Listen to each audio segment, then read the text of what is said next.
Delighted to be with you all this Tuesday evening. Our first viewer says, how do you love an obnoxious sales colleague who just pressures and intimidates people to get them to buy? It's not a matter of loving this person for who they are. It's really about how they engage me or attempt to when I really see what is happening. It's a matter of integrity and how they are manipulating others or trying to as the way to sell. Over the years, I've had an opportunity to interact with many people who seem to be natural salespeople. It's like they have a gene. They just love selling. They wake up in the morning wanting to sell something. It's an interesting skill and an ability. And selling in itself can be really quite healthy. Most good things, if they're going to get out to the public, need to be sold. And people are often helped by salespeople. But high-pressure sales, when you push people to get a thing that they don't necessarily want or need, can be a pretty big source of praise and power. It's very seductive. I know many salespeople that just get such a thrill out of selling the thing that they don't really care whether it benefits the other person or whether they want it. And they manipulate people a lot. And in this guy's case, like you say, he pressures and intimidates people probably all the time. It's very likely the only way he knows how to do it. And almost certainly he does get a sense of praise and power out of that, excitement even. So it becomes a source of relief to him from his emptiness. Perhaps even becomes the source of his identity. He is a salesman. It is the thing that he knows how to do well. He can't be different. So, which is true with most people. In the short term, you can't make people into something else, which leaves you with the usual three choices. You can live with it and like it, live with it and hate it, or leave. So let's look at him. You could leave the company. He has as much right to be there as you. That's probably a little precipitous. You don't want to do that. You could live with it and hate it, which is what it sounds like you're mostly doing now. That never works out, because then you end up unhappy and you make everybody around you unhappy, and he knows you're unhappy, and it's just awful. Or there's learn to live with it and like it. And that's not a matter of gritting your teeth and going, well, I'll just live with it. It's a matter of seeing him differently and understanding and accepting him. This is all he knows how to do. And the likelihood that you're going to approach him and say, no, you should sell differently. Oh, man, that'd be like, saying to a soprano, what we need here is a bass. So if you would just sing bass, that's we'd be grateful. Not likely this guy's going to change who he is for you. And if you aren't his supervisor, you don't have a right to change him. Now, you do get to choose not to be manipulated by him. Like you said, when he acts, it's about how this person engages you, or attempts to when you really see what is happening. If this person is pushy and demanding and manipulative with you, you can just ignore it. If you feel pressured, that's your choice. He can pressure you, but you don't have to feel pressured. I have high-pressure salespeople attempt to sell me things all the time. And I just say, no, I'm not interested. Well, but now because there's always a but. Blah, blah, blah, blah, and I say, no, I'm still not interested. And if they come at me a third time, then I will just gently say, is there any part of no that is complicated for you? Because I mean it. But I don't feel pressured. And that's a choice you can make. You would feel pressured only if you had a need to have his acceptance. You would feel annoyed only if you felt like you had some right to control him or to, carry the scales of justice in the world. You really don't. So he gets to be him. Now, if he's doing something dishonest and you can talk to a supervisor about that, that's reasonable. You don't want him to hurt your company. But just his being pushy, wow, that's just kind of what they do. If you are his supervisor, then you have an opportunity to love and teach this guy. To sit down with him and say, all right, I want to go through a sales pitch that I recently saw you make to a customer. You said this and this and this, and I just want you to know that even though that may be effective in selling a thing, it feels out of integrity for what our company does. And so I would like you to modify your sales approach a certain amount. And in that case, you do have a right to ask him to change his sales approach, but only if you're his supervisor. And it doesn't sound like from what you're saying here that you are. This viewer says, I'm not loving enough to be around my stepson right now. He's 22, and he's been bumming a place to stay from people for the last 4 years. He's come and stayed with us 3 times in the last month for a couple of days here and there. He tells my husband that he wants to make changes in his life, and then once he's here, he sleeps in till noon and watches television all day. We also have 2 other adult children living with us that are working and going to school.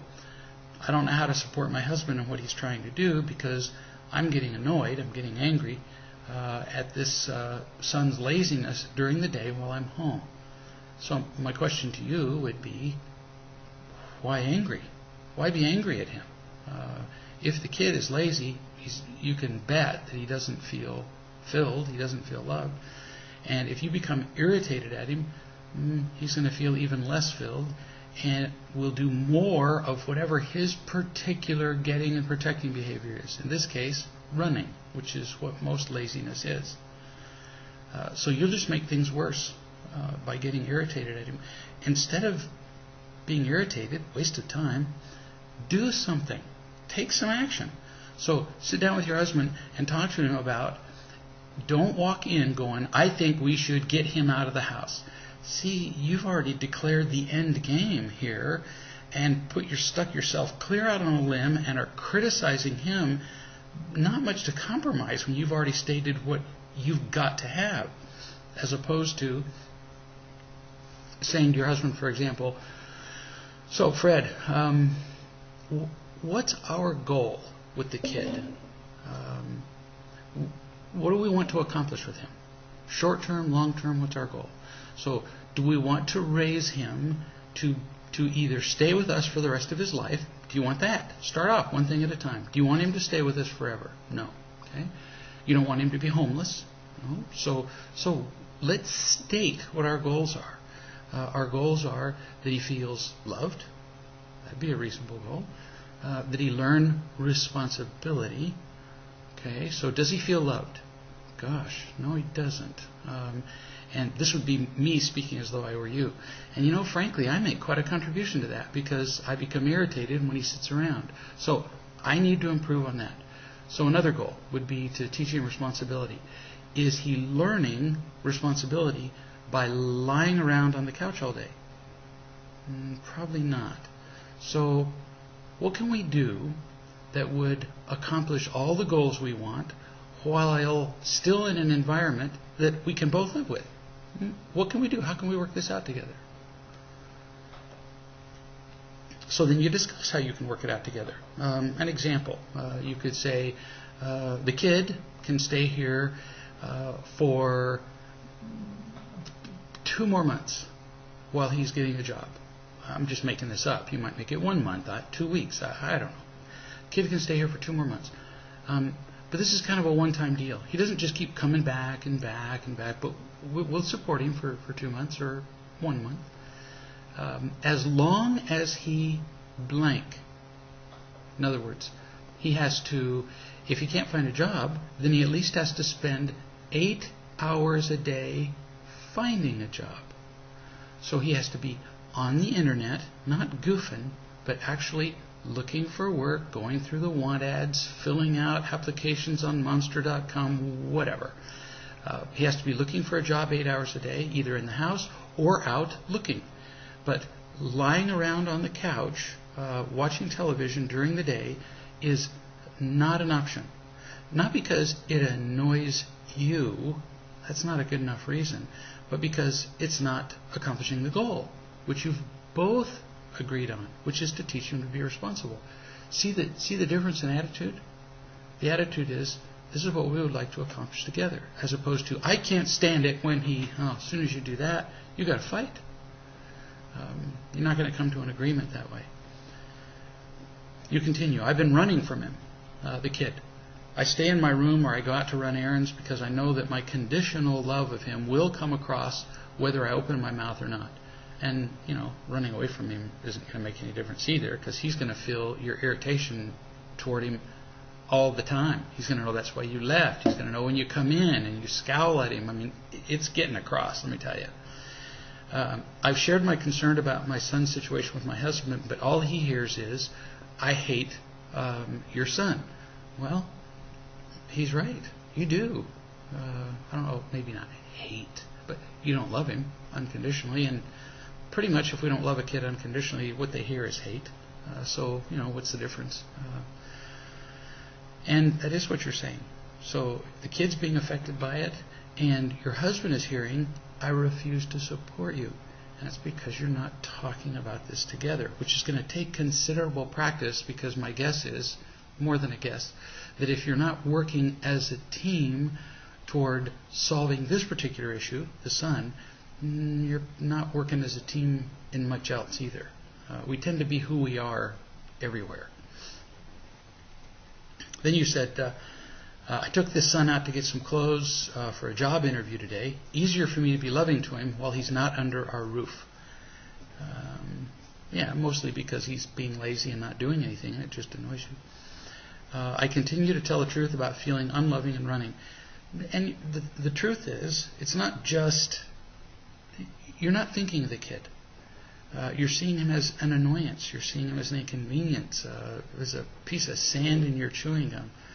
And I would just suggest again that you take whatever steps it takes to accomplish some goal on his behalf. We're going to teach him responsibility. We're going to love him rather than what you hate. Telling people what you hate, wow, that's just really hard to build a foundation, of love, concern, and positive action on what you hate. Whereas, here's what we want to do. Wow, we can do that. And you can come up with something that wouldn't be overly stressful to you as long as you're working towards some kind of end. This viewer says, after 46 years of yo-yoing and self-destructive behavior, I discovered earlier this year, so it's a recent discovery, that I was a womb twin survivor. In other words, that while I was developing in the womb, two other twins, so it would really be triplet survivor, but they call them womb twin survivors even if there's multiples. Two other twins died in the womb. That left me always looking to fill a void and not knowing why and how to fill it. Relationships and food were ways that I consistently tried, which never worked. I changed jobs frequently. I've had over 40. I planned suicide, and I've been to 10 different therapists and changed professionals, as well as qualifying in NLP myself, Neuro-Linguistic Programming, for those not familiar with that particular acronym. In the last few months, I've healed a great deal as I've grieved for my dead twins. I had a fraternal twin, and then you give the name, and an identical twin, and you give the name. I'm still choosing a lot of negative thought patterns, like, I wish I was dead, and I need to forgive myself, as on one level I think I was responsible for the death of the twins. I won't forgive myself just yet, as I need to stay stuck and learn the lessons from this place. Today I'm allowing myself to think the negative thoughts, to feel depressed and lethargic, and I allow myself to stay in this place until I've learned all I need to from here. I'm allowing myself to tell people how I feel and to have a scowl on my face if that's what I feel like showing. For me, a lot of this was unacceptable in some ways, as I know so much about changing state, in other words, changing mood and the law of attraction. So that said, I need to be where I am, and fully accept this place and myself in order to complete my healing. So for those who aren't as familiar with this, with womb twin phenomenon, about 1% of live births are twins. And it's been estimated that of each birth of twins, there are 10 sets of twins that are conceived. And where one twin vanishes. In fact, another name for this is the vanishing twin syndrome. So figure that out. 1% are born, so roughly 10% of conceptions are twins, which means that about 10% of us are womb twin survivors. No kidding. I mean, it's really quite common. Now, what happens to the surviving twin?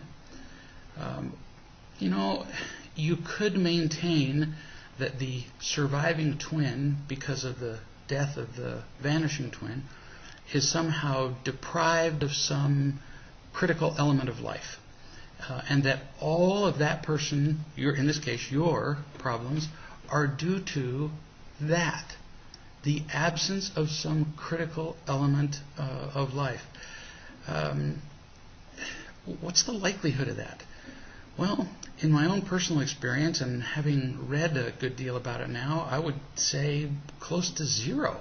What evidence is there to support that when a twin dies in the womb, now twins that have been living together and shared each other's thoughts, tendencies, capacities, experiences for a lifetime, when one twin dies, that'd be a traumatic event.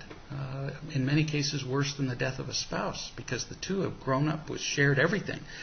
But to suppose that we've been have ripped from us some essential thing because a womb twin died doesn't make physiologic sense.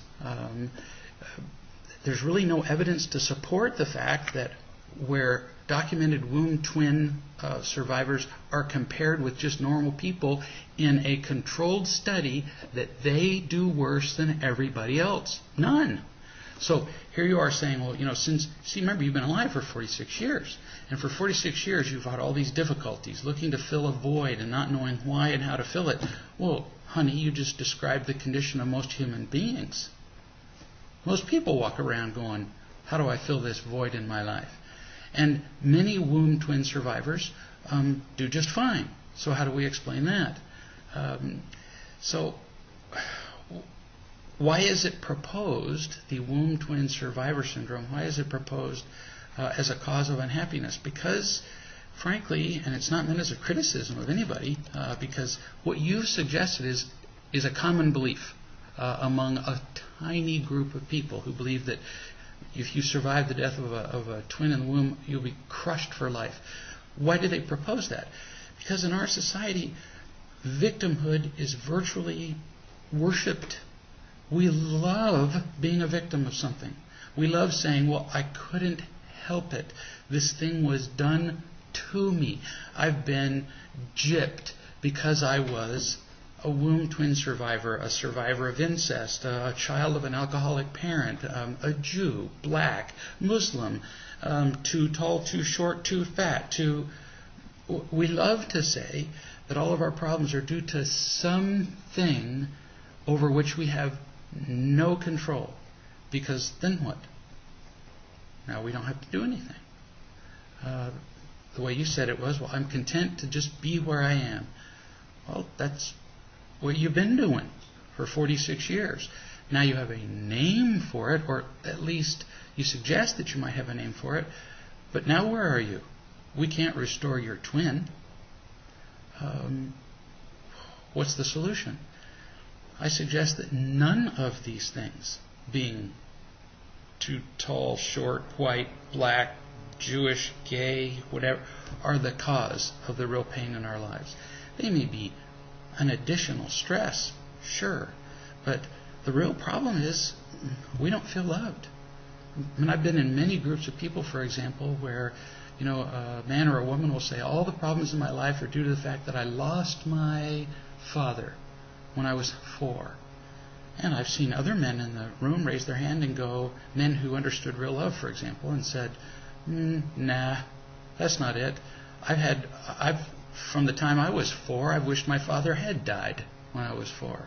So it's not the presence or absence of a father or the presence or absence of a twin. It's the presence or absence of unconditional love from wherever we can get it. Now, we like to think to ourselves, oh, if only I'd had that twin, if only they'd survived, then I'd have been happy. maybe that twin would have been a source of unconditional love. But see, we do that with everything. If only my father had loved me, my mother, my brothers, sisters, my teachers, my wife, my husband, anytime we pin our happiness on a thing, a genetic event, a relationship, we're doomed. We become prisoner to that thing. So the real solution is filling the void. You stated it right at the top of your question. I've walked around feeling like there's a void. There is. You're right. It's just that the cause of the void, I would suggest to you, is not what you propose. And even if it were, let's say that we were able to know that it's really because you lost your twin. Well, so, and I don't mean to demean the loss. What difference would it make since we can't restore the twin? The solution is still getting unconditional love. So we can call it whatever we want. We can name it a syndrome and say we're codependent. We can blah, blah forever. And the solution is we still have to find the unconditional love that will fill us and share it with others. Then we'll be happy. So since the solution is the same, I don't know that we benefit from compartmentalizing and making special, which we like to do. We like to be special. We like to have our wound be particularly glorious or grievous so that we can say to people, oh, well, you don't understand because I'm a whatever, child of an alcoholic parent. I have Tourette's syndrome. Whatever it is. I have Asperger's. We love to make that the problem. No, probably not. And the solution is still the same. So let's get to the solution as opposed to worshiping the problem. I'm not demeaning the problem at all. This viewer says, my boyfriend told me that his lifelong family friend confessed feelings for him, and he wants to be with her, his lifelong family friend. I loved him, and I thanked him for telling me. Yes, it hurts, but I would never dream of trying to change his mind or take him back. So what about all this hype that you shouldn't stay friends with exes and you should honor the status quo, that I should never give him the time of day because he left me for somebody else? We plan on having a friendship, and so far we're able to do so. We're going to step away from each other for a time of healing and then resume.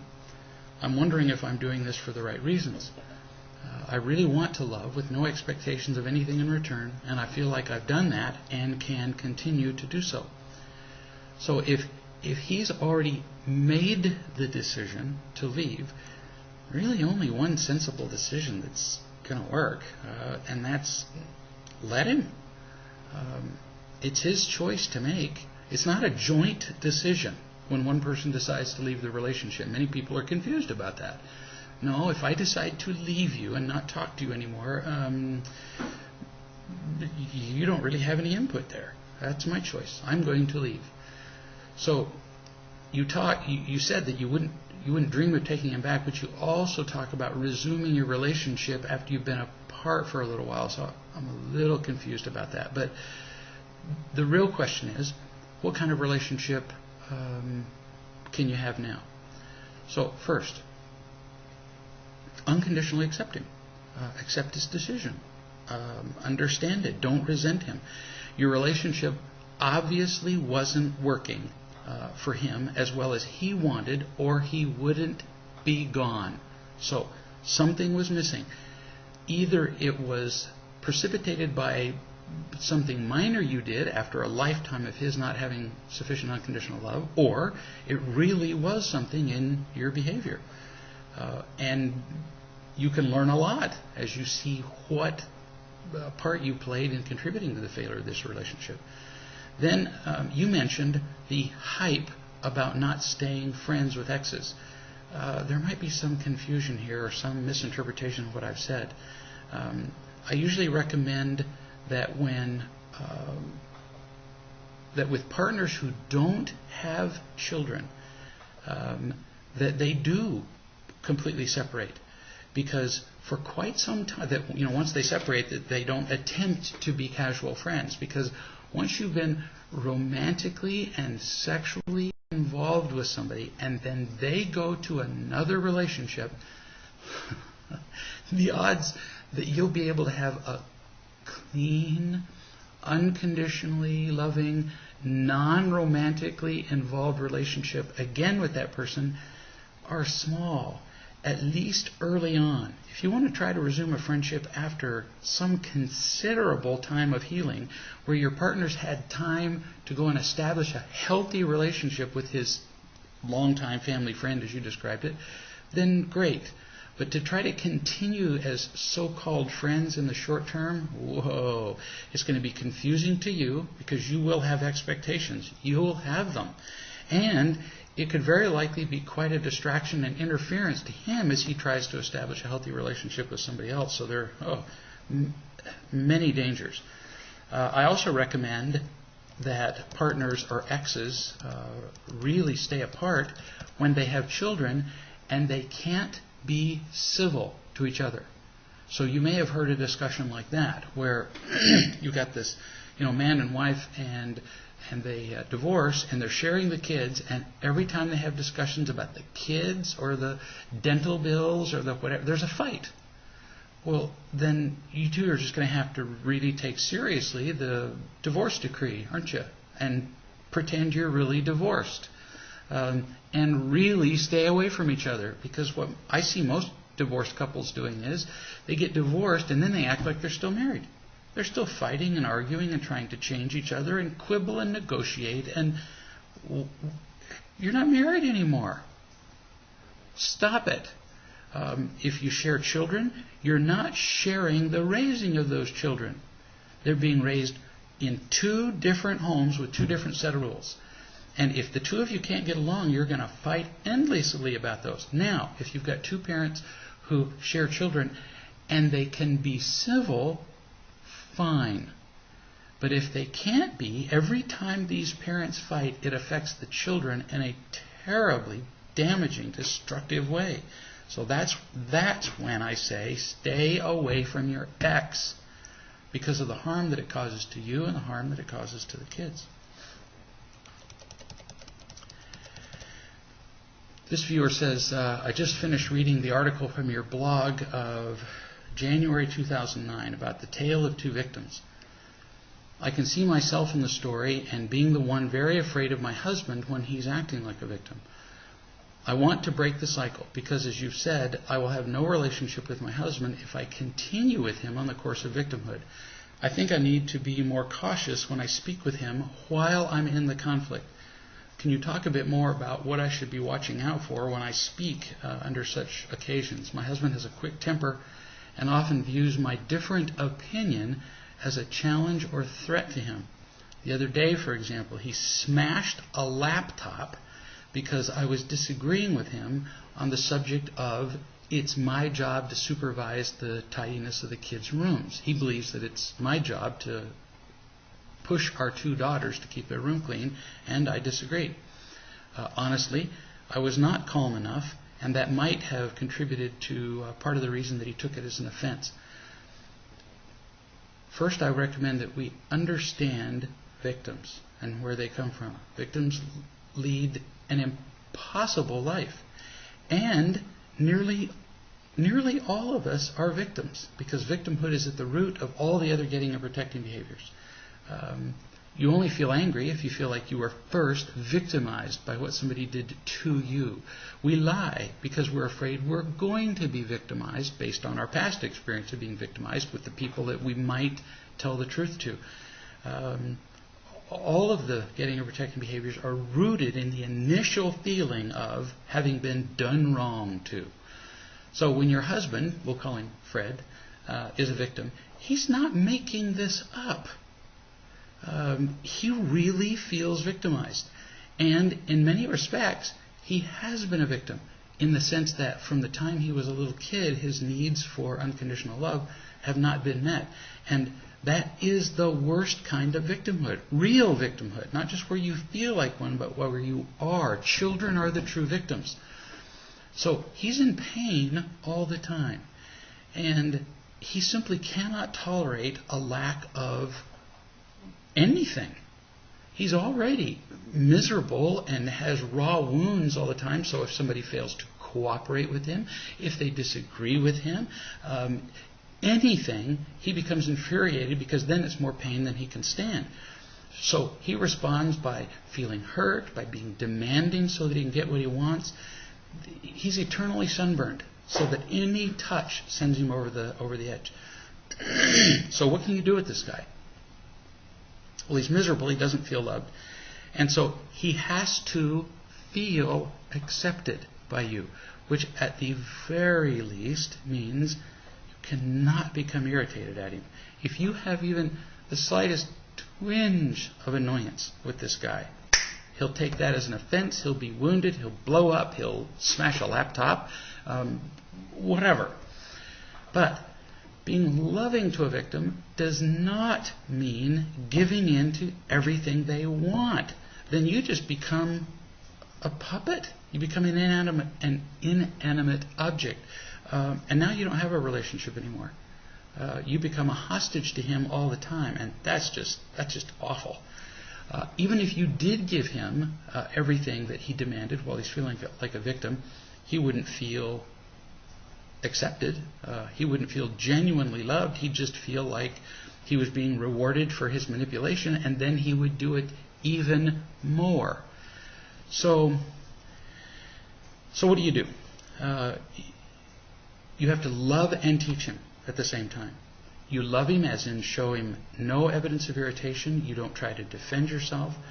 But periodically, you have to make an attempt to teach him something and work with him, which is a loving thing to do. So let's illustrate with the kids cleaning the room issue. First, ask him how he feels about it. Really listen to him. Most times when couples tell me, or when one person in a couple says, but I've heard this story before. Really? So let me illustrate it to me. Show me how you interact. And he'll start to tell his story, and she'll interrupt within 6 seconds. Say, no, that's not true. Well, see, she's never really let him tell the story. She's always interrupting and telling him her point of view before he gets done. So I suggest that's very likely with you. Let him tell the whole thing. So when he says, well, I think they should have their room clean. Well, tell me why. Tell me what benefit there is from that. Listen to the entire thing. And then say, so all right, so if they clean their rooms, they might learn some measure of responsibility. Now, let's look at because we can see the benefits. Everybody can always state the benefits of their opinion. So now you say to him in a calm, sweet way, you say, I see the benefits. Restate to him what he said. I see that if they keep their room clean, you'll be more comfortable because there will be less mess in the house. The children will learn a sense of responsibility. They won't be looking for things all the time in their rooms that are a big mess because now they'll be neat and they'll know what things are. So I see the advantages. Tell him what the advantages are, as opposed to always telling him how stupid he is and how you're right. Then you say, so we got the advantages. Now let's look at the cost, because everything has a cost. So if we push the girls, clean the room, and we say this every day, in fact, you have been doing that. You say, I'll be darned, we can assess the cost because I've seen you push the girls to clean their room. And have you noticed what the price of that is? And of course he'll say, no, he will. So, no, I don't see any downside because, frankly, he doesn't really care to look into their faces to see what the downside is. And so you say, so I have looked into the faces of the girls when you're nagging them and being irritated with them about cleaning their room, and they are devastated. They feel put down, they feel belittled, they feel distant, sometimes they feel outright resentful and rebellious. So we could have a clean room and maybe teach some responsibility at the cost of having our children hate us and hate being alive. Is it possible that we could, if our goal is to teach them responsibility, that we could do it in some other ways? For example, have we noticed that our girls tend to do their homework on time? Gosh, if they're doing that, they're showing some evidence of responsibility. Are there other evidences that they are already learning responsibility? And would it be possible for us to use these other ways, like household chores, the homework, practicing the piano, practicing soccer, whatever it is they do? Are there other ways that we could teach them responsibility at a lesser price? Giving up the clean room, in which case, we just shut their door. I mean, do we really care? If their door is shut, do we really care what's behind it? Gosh, the refrigerator door's shut. When the refrigerator door's shut, do I sit on the couch and go, oh my? No, there's some things on the second shelf that really would look better, be more symmetric on the first shelf. No. I know very few people, well, actually I know a couple, who order their refrigerators. So why don't we just regard the girls' room as a refrigerator with the door shut, and let's use more profitable and practical means of teaching them responsibility? Would that be a reasonable thing to do? Now, that works most of the time, because now you're working together, like I was suggesting to the first person, or somebody earlier, who was talking about the conflict over the stepson. That works much of the time. But what if he just says, nope, I'm going to have the room clean? Because that might happen. Then you say, instead of arguing, always look for how you can agree. Then you say, you know, Fred, I choose to support you in this. If this is sufficiently important to you, I will support you in your efforts to teach the girls to keep their room clean. But even though I don't agree with it, but I love you enough to support you in what you choose to do. However, what I will not do is I will not take the responsibility for making them clean their room, because I don't frankly see why it needs to be done. So if you want to do it, no problem. I won't stand in the way, and I love you and support you in that way. But I won't take over the job that you want done. Geez, honey, if you want to have it done, then you go ahead. You go in there and you beat them. You go in there and scream at them and yell at them. And then I would just ask that as you do that, look at their faces and see how it's working. But you don't have to do that either. But I will support you in your doing it. There were some things that, early on when Don and I brought together 5 kids and 2 kids, whoa, I mean, that was a lot of different standards.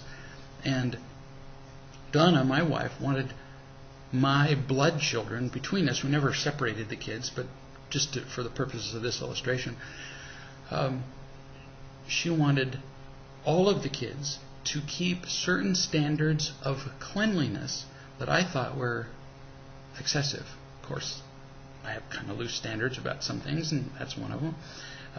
And she said, I want things this clean. I said, I'm behind you.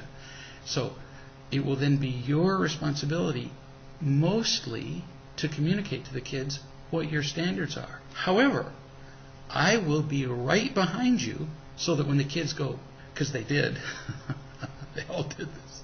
So when the kids came to me afterward and said, Mama wants us to do this. Isn't that stupid?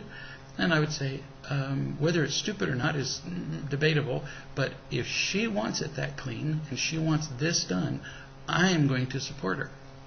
So I told her I would support her, I would help her, I would make sure the kids didn't do an end run to me, but I wasn't willing to, although I did sometimes require that the kids clean to her standards, but most of the stating of requirements was done by her.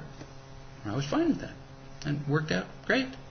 No resentment between either of us. And the kids found it kind of unsettling to have just no division between us. Here's a viewer who says, my boss wants me to transition to yet another marketing campaign which involves changing industries from healthcare to a broader scope. General accounts payable solutions for large companies in our area that generate 100 million plus in revenue. Having felt like a victim all my life and fearful of many things, I have used structure and predictability to obtain safety. Very understandable. Lots of people do that. change in circumstances and traditions have often been difficult for me. So when my boss changes directions every 3 months, I want to run. Just as I feel comfortable in pursuing a market, he abandons it and takes another, asks me to pursue another market. I feel that my marketing efforts never have time to really blossom and reach fruition before he changes direction. So I have to start from ground zero in accumulating knowledge and to understand the pains of a new market or software solution. Part of the problem is I don't really give a hoot about the content of my job. I have no personal interest in document management solutions, which is the product our company sells. I long to do something that is more creative and personally fulfilling. I've been practicing not running and maintaining a commitment, practicing not running and practicing maintaining a commitment, as well as having faith in regard to my job. I've been practicing gratitude. I've been exercising faith in my abilities. I've suspected that if I overcome fearfulness, this job might be okay. I'm less fearful than I have been in the past. Is it possible that my desire for something more fulfilling and creative is simply a desire for the rush of imitation love? Is it possible that my lifelong tendency to believe that it's not okay to have wants and to realize them is affecting my choices in regard to work? When I think about getting what I want, I fear that others will, resent me for feeling entitled. I guess 2 basic questions are this. How do I know what I want, and how do I find out what's keeping me from what I want? How do I find the answers to these questions? So let's talk about your boss, switching. Every 3 months he goes from, well, we're going to deal with apples. That's going to be our business, to, no, I like oranges better. And then cauliflower. And, I get it. And the exact name of the change isn't important. The thing is, he gets to. If he runs or owns the company, he gets to do that. And you're paid to do it. So, boy, that makes it kind of obvious. So what's your obligation?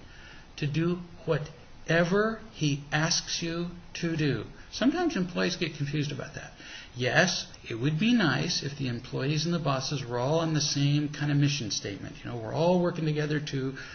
But as soon as the boss's opinion is in contradiction with the mission statement, guess what your job is? Not the mission statement, it's to do what he says.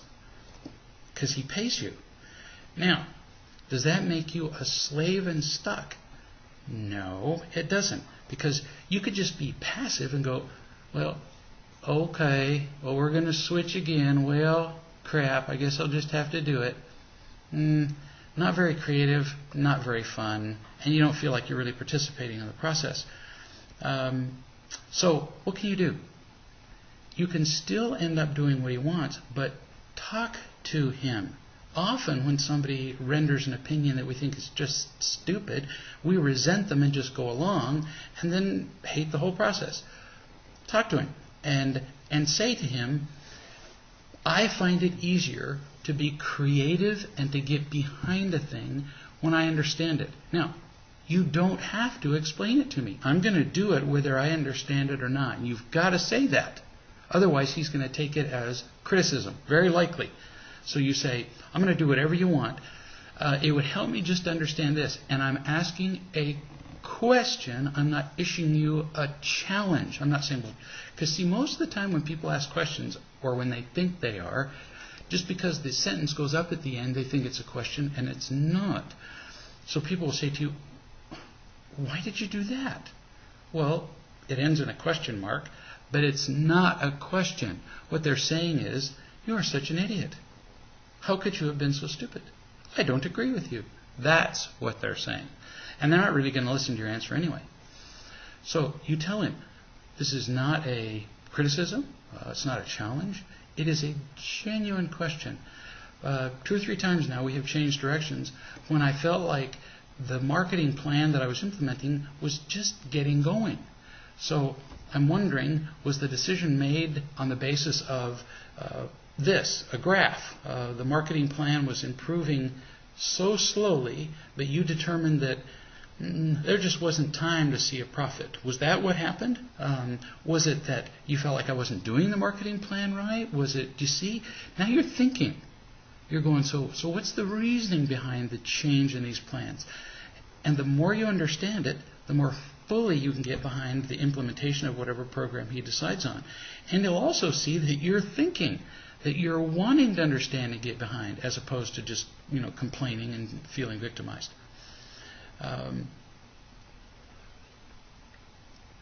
lot more fun. So the other thing to consider is you're not enjoying your job. And why? Well, it could be the job, but I've done this with a lot of people, supervisors, owners, CEOs, employees. Until you really completely pour your heart into implementing whatever plan has been decided on, and until you feel sufficiently unconditionally loved yourself, because that affects everything. Until you do those two things, how are you going to know whether it's the job or not? So, for example, if the boss says we're going to plant apples and sell them, and I go, oh, apples, you've got to be kidding me. Apples aren't going to work. They're not going to grow here. We can't sell them. I hate apples. Blah, blah, blah. And if my effort is 60%, well then, gee, I wonder why I'm not going to enjoy my job. I've got myself 60% in it. Additionally, if I go to my job and I don't feel sufficiently unconditionally loved, then everything that happens on the job that doesn't fill my need for imitation love is going to annoy me. Well, the boss didn't ask me about that, and I didn't get attention for that, and nobody recognized me for this, and how come they don't? I'm not going to enjoy my job again. So I've had a lot of people come to me and say, I hate my job. Really? Do you hate your job, or do you hate the way that you perform it? Or do you hate the fact that at work they don't recognize that you're a big baby and need to be praised and coddled and kissed and carried along? Are those possibilities? No insult, just, is that possible?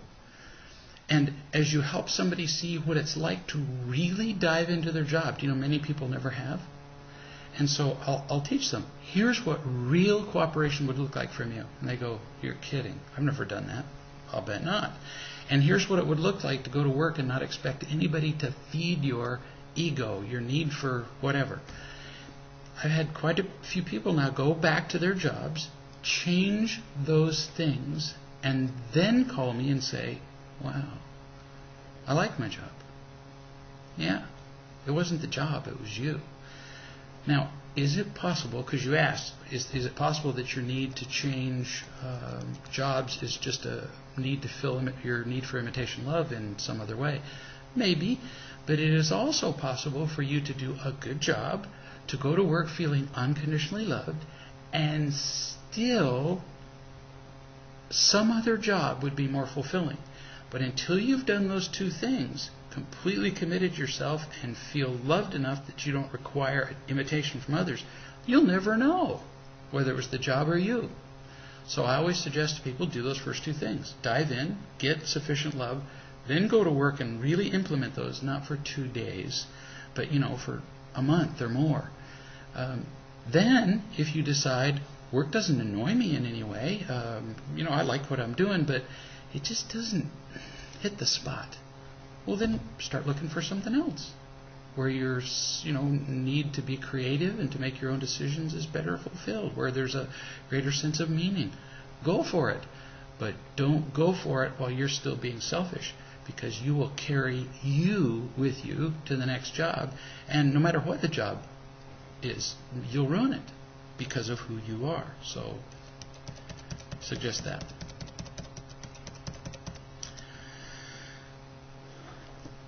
I've been talking to a man whose wife is pretty selfish, and his late teenage daughter is going to college, and she's learned to be just like her mother, selfish, demanding, spoiled, does no work around the house, nothing. And the daughter will rage at him whenever he asks her to do anything, or whenever she doesn't get what she wants. So here's a girl who's going to college, Her college is being paid for by her father. She has no work to do. Her car is being paid for. She has a credit card. And if she doesn't get any one thing exactly when she wants it, she goes into a screaming fit, calls him names, screams, throws things. It's humorous in a kind of sick way, like she was 4. And she's like 20. Or 19, I think. And then she'll scream at him and then in the next breath say, oh, and by the way, I need a couple $1,000s. I'd like to have tried that with my dad. He'd have given me an axe between my eyes. And because he's been treated badly all of his life by his mother, father, aunt, brothers, sisters, everybody in his life, he's always thought that being treated badly was just how it was. And so she's been getting away with this for nearly 20 years. He was amazed to learn that it didn't have to be this way. So, speaking to him, what you've done is teach her a terrible way to live. It wasn't intentional, but it's been your mistake. Now, you didn't know any different in your defense, but still, you taught her to be spoiled, and it is ruining her life. If you allow her to do this, for example, oh sure, you'll get her out of the house and out of your hair by paying her off all the time, but imagine what kind of employee she'll be, having been taught that she's entitled to whatever and whenever she wants it. Imagine what she'll be like in a relationship. This girl's going to be a cripple. And so it's your responsibility to do the best that you can to teach her to live differently, because the way she's living now is going to ruin her. Now, because she's technically an adult, because she's out in college and away from home, she does not really have to listen. If she says, "Up yours, old man, I'm going to do whatever I want," okie dokie. You don't have a right really to make her listen. But this is the part she doesn't get. She, all of her life, has been taught that no matter how she behaves, no matter how snotty and selfish she is, there are no consequences. She always gets what she wants. And now, for the first time in her life, you're going to teach her differently. So you're going to say, you don't have to listen to a single word that I'm saying. However, you get to make all your own choices. You're right. You are the big woman now. Because she likes to tell him that. I'm on my own now. Being supportive in every way.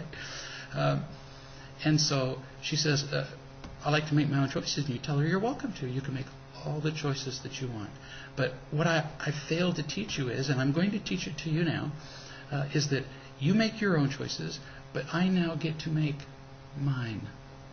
And if you choose to be snotty, bratty, angry, rebellious, throw things and use foul language, I choose to no longer finance the way you live. Because what I'm doing now is I'm teaching you that you can be whatever you want to be, snotty and bratty, and then I will pay you to do it. I will support you in this school. For example, if I were to be paying your way to college and you were to be getting Fs in all of your classes, failing them all, I'd have to be some kind of idiot to keep paying for that, because you're not learning anything. But see, there's another school that I've never taught you. My mistake. And that's the school of living, school of life. And what I'm teaching you in the school of life is you can behave in any way you wish, and I will pay you to do that. From now on, I choose not to. So you're just choosing not to be a co-conspirator in a school that's teaching her to be miserable. And it's a school that up until now, she has been pretty much, well, you were the instructor early on, but now she's being the instructor. She can be, but you choose not to finance her. So from now on, you will not pay her tuition, pay for her car, you will sell the car, you will take the credit card, and if she wants to make her own decisions, bless you, my daughter. Go your way and be well. Now, when you do this, she's going to have a fit. Because she's used to your participating in this sick game in the old way. And she'll scream at you and tell you that you are controlling her. Here's the irony.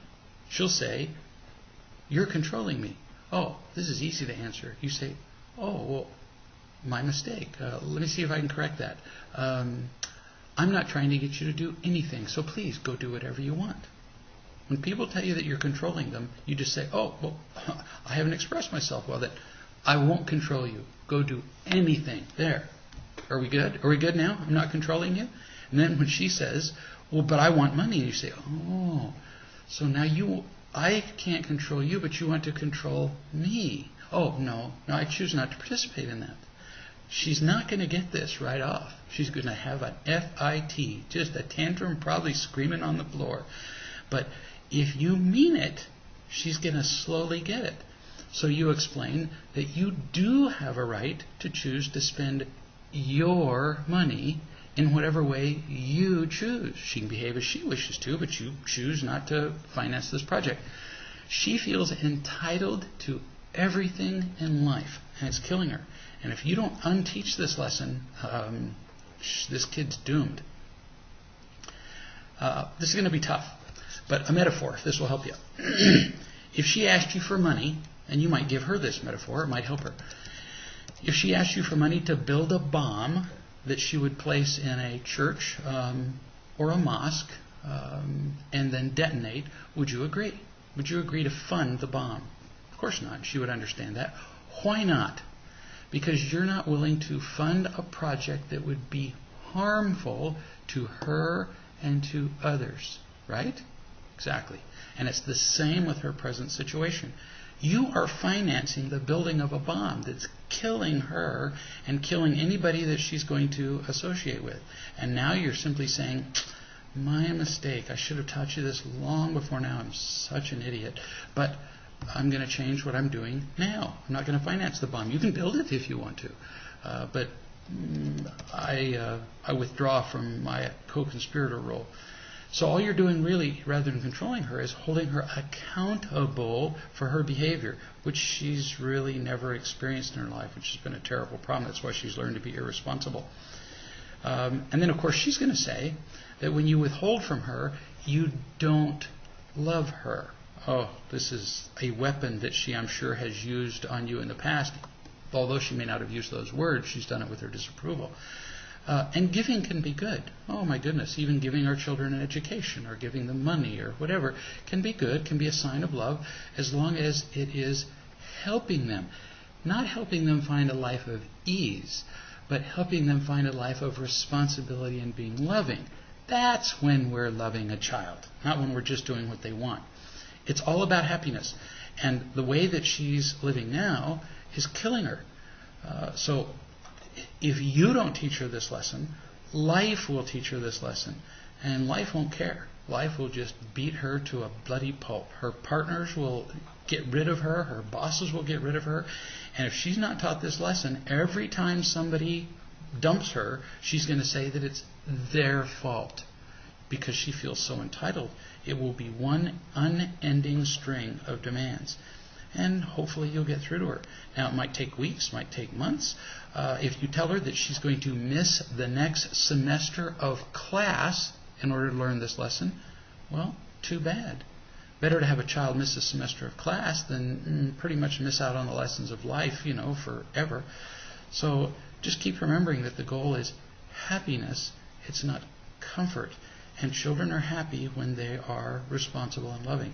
If you can remember that, it will help give you the moral backing and the courage to proceed with a course which, frankly, in the beginning, she's not going to be grateful for. So, great questions, as usual. I look forward to getting your questions at greg@reallove.com for next week's chat. And I really enjoyed our time together. And between now and next Tuesday, as usual, remember that it's always about real love. See you then.